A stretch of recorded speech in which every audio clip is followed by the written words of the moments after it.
Traffic dinosaur ನುಂಗುತ್ತೆ, ಹುಷಾರ್.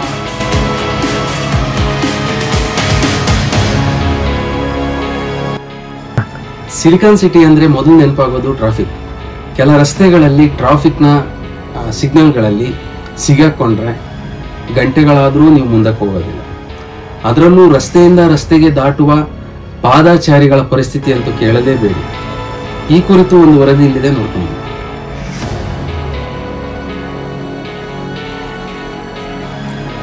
ರಾಜಧಾನಿಯ ಕೆಲವು ಸಿಗ್ನಲ್ಗಳಲ್ಲಿ ಅಕ್ಷರಶಃ ಭಯಾನಕ ಸಮಸ್ಯೆಗಳು.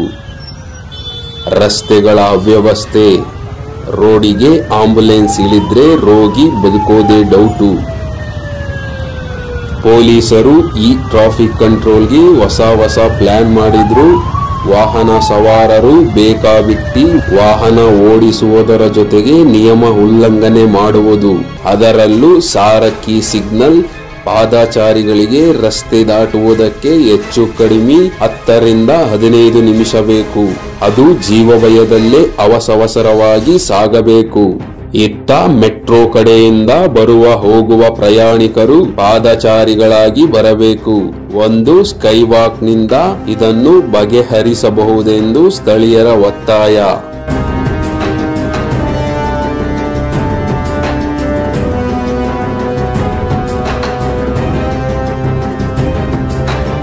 ತುಂಬಾ ಟ್ರಾಫಿಕ್ ಜಾಮು, ಗಾಡಿಗಳು ಜಾಸ್ತಿ ಆಗೋ, ಹಾಗೆ ಟೂ ವೀಲರ್ ಜಾಸ್ತಿ ಆಗೋ, ಈ ದೊಡ್ಡ ಗಾಡಿಗೆಲ್ಲ ಒಬ್ಬೊಬ್ರು ಹೇಳ್ತಾನೆ ದೊಡ್ಡ ದೊಡ್ಡ ಗಾಡಿ ಎತ್ಕೊಂಡ್ ಬಂದ್ಬಿಡ್ತಾರೆ ರೋಡ್ಗೆ. ಅದೇ ಜಾಮು. ಬೆಂಗಳೂರಲ್ಲಿ ಎಲ್ಲ ಅದೇ ಸಮಸ್ಯೆ ಅಲ್ವಾ? ರೋಡ್ಗಳು ಕರೆಕ್ಟ್ ಆಗಿಲ್ಲ. ಎಲ್ಲಿ ರೋಡ್ಗೆಲ್ಲ ರೋಡ್ ಕ್ಲೋಸ್ ಮಾಡಿದ್ದಾರೆ, ಎಲ್ಲ ಮೇಲ್ ರೋಡಲ್ಲೇ ಬರ್ತಾರೆ. ರೋಡ್ ಕರೆಕ್ಟ್ ಆಗಿಲ್ಲ. ಅರ್ಧ ಗಂಟೆ ಮಾಡೋ ಡ್ರಾಪ್ 1 ಅವರ್ ಆಗುತ್ತೆ, 1.5 ಅವರ್ ಆಗುತ್ತೆ. ತುಂಬಾ ಕಷ್ಟ ಆಗ್ಬಿಡುತ್ತೆ ಟ್ರಾಫಿಕ್ ಜಾಮ್. ನೀವ್ ಎಷ್ಟು ವರ್ಷದಿಂದ ಮಾಡ್ತಾ ಇದ್ದೀರಿ ಸರ್? ನಾನು ಸುಮಾರು 20 ವರ್ಷ ಓಡಿಸ್ತಾ ಇದ್ದೀನಿ. ಹೌದಾ? ನಿಮಗೆ ಏನ್ ಅನಿಸ್ತಾ ಇದೆ? ಟ್ರಾಫಿಕ್ ರೆವಲ್ಯೂಷನ್ ಆಗಿದೆಯಾ ಮುಂಚೆಗಿಂತ ಇವಾಗ? ಇನ್ನು ಜಾಸ್ತಿ ಆಗಿದೆ ಟ್ರಾಫಿಕ್, ಕಮ್ಮಿ ಅಂತ ಆಗಿಲ್ಲ. ಮೊದ್ಲೇನಿಲ್ವಾ, ನಾನು ಇಲ್ಲಿಂದ ನಾನು ಮೈಸೂರು ಹೋಗ್ಬೇಕಂದ್ರೆ ಅರ್ಧ ಗಂಟೆ ಹೋಗ್ತಿದ್ದೆ. ಸಂಜೆ ಆದ್ರೆ 1 ಅವರ್ ಆಗುತ್ತೆ ಹೋಗಕ್ಕೆ. ಜನರಲ್ಲಿ ತುಂಬಾ ಕಷ್ಟ ಆಗಿದೆ. ಅವ್ರ ಮೇಲೆ ಫ್ಲೋರ್ ಕಟ್ಬಿಟ್ರೆ ಆ ಕಡೆ ಅದೇ ಸರ್, ಈಗ ಏನು ಪಾದಚಾರಿಗಳಿಗೋಸ್ಕರನೇ ಒಂದು ಈ ಸ್ಟೆಪ್ಸ್ ಕಟ್ಸ್ತಾರಲ್ಲ, ಹಿಂಗ್ ಹತ್ತಿ ಹೋಗಿ ಇಳಿಯೋದು, ಬಿಡ್ ಸ್ಟೆಪ್, ಆ ಟೈಪ್ ಮಾಡಿದ್ರೆ ಸಾಕಲ್ಲ? ತುಂಬಾ ಹೆಲ್ಪ್ ಆಗುತ್ತೆ. ಜನಗಳಿಗೆ ಕ್ರಾಸ್ ಹೋಗ್ತಾರೆ. ಟ್ರಾಫಿಕ್ ಜಾಮ್ ತುಂಬಾ ಹಿಂಸೆ ಬಿಡ್ತಾರೆ ಪಾಪ ಅವರು. ನಾವು ನೋಡ್ತಾ ಇರ್ತೀವಲ್ಲ, ತುಂಬಾ ಕಷ್ಟ ಜನಗಳಿಗೆ. ಅವರೊಂದು ಟ್ರಾಫಿಕ್ ಒಂದು ಮಾಡ್ಕೊಟ್ರೆ ಚೆನ್ನಾಗಿರ್ತೀನಿ ಸರ್. ಈಗ ನಿಮ್ಗೆ ಈಗ ಟ್ರಾಫಿಕ್ ಅಲ್ಲಿ ದುಡಿಮೆ ಕಡಿಮೆ ಆಗ್ತೈತೆ ಅಂತ ಅನಿಸ್ತಿಲ್ವಾ? ತುಂಬಾ ಕಡಿಮೆ. ಟ್ರಾಫಿಕ್ ಇಂದಾನೆ ಎಫೆಕ್ಟ್ ತಾನೆ? ಎಫೆಕ್ಟ್ ಹೇಳಿಲ್ವಾ, ನಾನು ಅರ್ಧ ಗಂಟೆ ಹೋಗೋಣ 1 ಅವರ್ ಆಗುತ್ತೆ. ಅಲ್ಲಿಗೆ 2-3 ಬಾಡಿಗೆ ದುಡಿಮೆ ವೇಸ್ಟ್ ಅಲ್ವಾ? ವೇಸ್ಟ್ ಆಗುತ್ತೆ.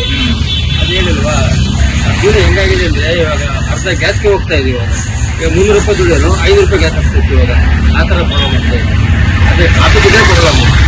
ಆದ್ರೆ ಬೆಳಗ್ಗೆ ಹಿಂಸೆ ಗಾಡಿ ಅಂದ್ರೆ ಸರ್, ಇವಾಗ ಶನಿವಾರ ಭಾನುವಾರ ಮಾತ್ರ ಟ್ರಾಫಿಕ್ ಅಥವಾ? ಇಲ್ಲ, ಡೈಲಿ ಟ್ರಾಫಿಕ್ ಇರುತ್ತೆ. ತುಂಬಾ ಟ್ರಾಫಿಕ್. ಎಸ್ಪೆಷಲಿ ಶನಿವಾರ ಭಾನುವಾರ ಜಾಸ್ತಿ ಅನ್ಸುತ್ತೆ. ಇಲ್ಲ, ಶುಕ್ರವಾರ ಶನಿವಾರ ಭಾನುವಾರ ಇರುತ್ತೆ.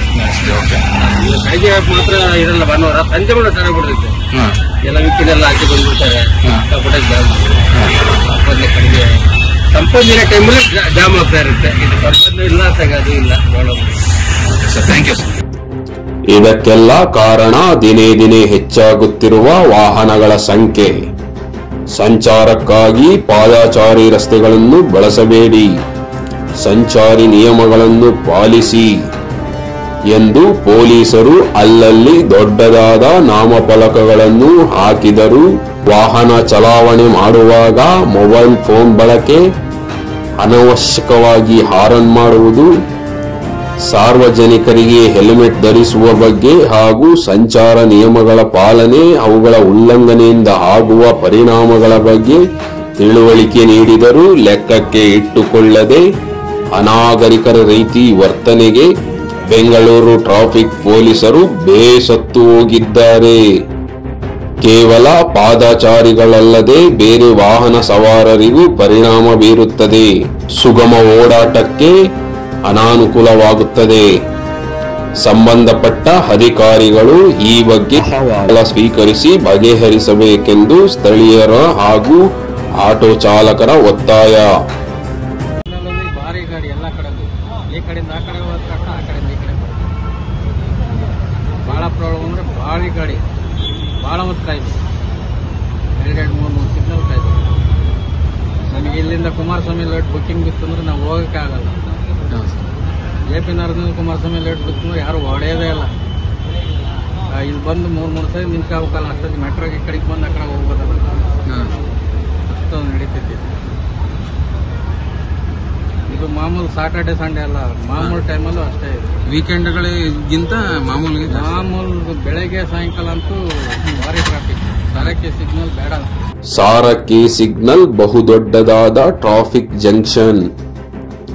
ರಾಜ್ಕುಮಾರ್ ರಸ್ತೆ ಜಯನಗರದಿಂದ ಮೈಸೂರು ರೋಡ್ ಕಡೆಗೆ, ಇತ್ತ ಕನಕಪುರ ರೋಡ್ನಿಂದ ಮೈಸೂರು ರೋಡ್ಗೆ, ಔಟರ್ ರಿಂಗ್ ರೋಡ್ಗೆ ಸೇರುವ ಮಾರ್ಗ. ಅದರಲ್ಲೂ ಮೆಟ್ರೋದಲ್ಲಿ ಓಡಾಡುವ ಪ್ರಯಾಣಿಕರು ಜೀಬ್ರಾ ಕ್ರಾಸ್ ಮಾಡುವಾಗ ಎದುರಾಗುವ ಸಮಸ್ಯೆಗಳು ಒಂದಲ್ಲ ಎರಡಲ್ಲ. ಸ್ಕೈ ವಾಕ್ನಿಂದ ಇದಕ್ಕೆಲ್ಲ ಪರಿಹಾರ ಸಿಗಬಹುದೆಂದು ಆಟೋ ಚಾಲಕರು ಹಾಗೂ ಸ್ಥಳೀಯರು ಅಭಿಪ್ರಾಯಪಟ್ಟಿದ್ದಾರೆ. ಇನ್ನಾದರೂ ಸಾರಕ್ಕಿ ಸಿಗ್ನಲ್ಗೆ ಸಂಬಂಧಪಟ್ಟ ಇಲಾಖೆ ಸ್ಕೈವಾಕ್ ನಿರ್ಮಾಣ ಮಾಡುತ್ತಾ ಎಂದು ಕಾದು ನೋಡಬೇಕು. ಕ್ಷಣ ಕ್ಷಣ ಸುದ್ದಿಗಾಗಿ ನೋಡ್ತಾ ಇರಿ ಆಲ್ಮಾ ನ್ಯೂಸ್ 24. ನಾನು ಭರತ್ ಭೂಷಣ್.